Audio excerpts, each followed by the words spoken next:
Hey guys, it's Dave from Cousins Paintball, and today we're here to talk about the new Planet Eclipse blade trigger for the CS1 and 160R Gtek markers. When the CSR came out, everybody was super psyched, or a lot of people are super psyched about the blade trigger that came on it. When can we get one? We want to put it on other guns, blah, blah, blah. And the day has come. The day has arrived, and they're available. They're 20 bucks. They come in a bunch of different colors. I'm going to put a Flectarn one on my gun because camo everything. So cool, we're going to break it down. We'll show you how to do it. All right, so in order to install this guy, basically you have to take the trigger frame off. So you got to get the grip panels off, AT pipe off. So unscrew this guy. Screw that all the way in, rotate it out, put that to the side. Ignore it for a minute. You're going to want to take all your grip panels off. Without grip panels off.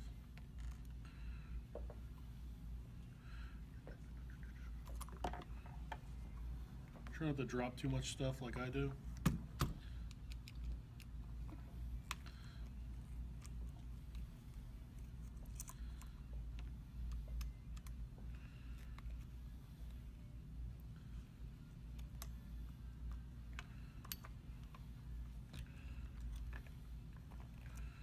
Those are off.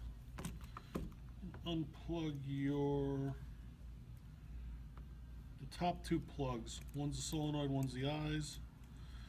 You can leave the trigger switch plugged in. Remove your bolt. Remove the back frame screw.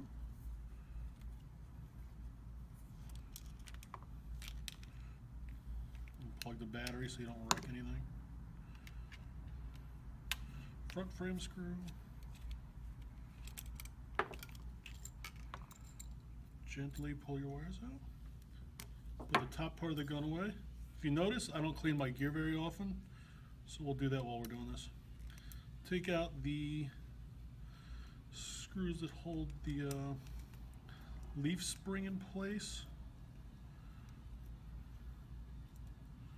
on top of the frame. If you want to really adjust the G6R trigger, mess around with this spring so you get a little less tension than normal from the factory.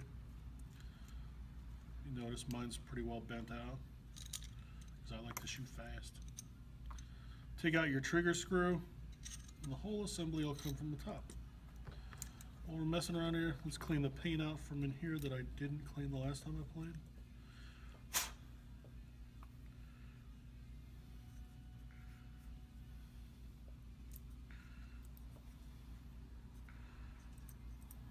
Good enough.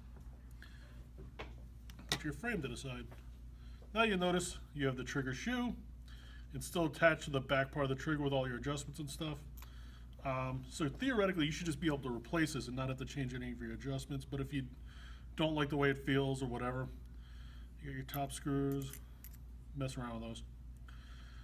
The back side of the trigger, you have the screw that holds the trigger shoe on.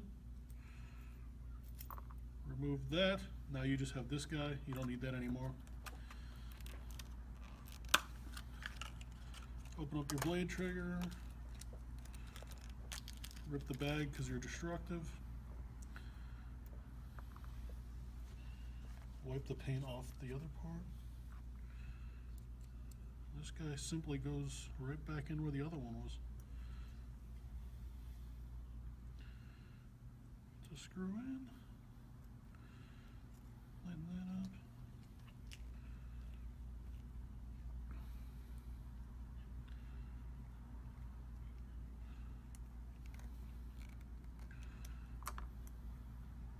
Pow, it's all in place. Extra camo. When you put your trigger back in, make sure you get it in front of the switch leaf. It kind of wants to sit on top of that, so pay attention to what you're doing when you do that so it's in front of it before you try to put the trigger screw back in.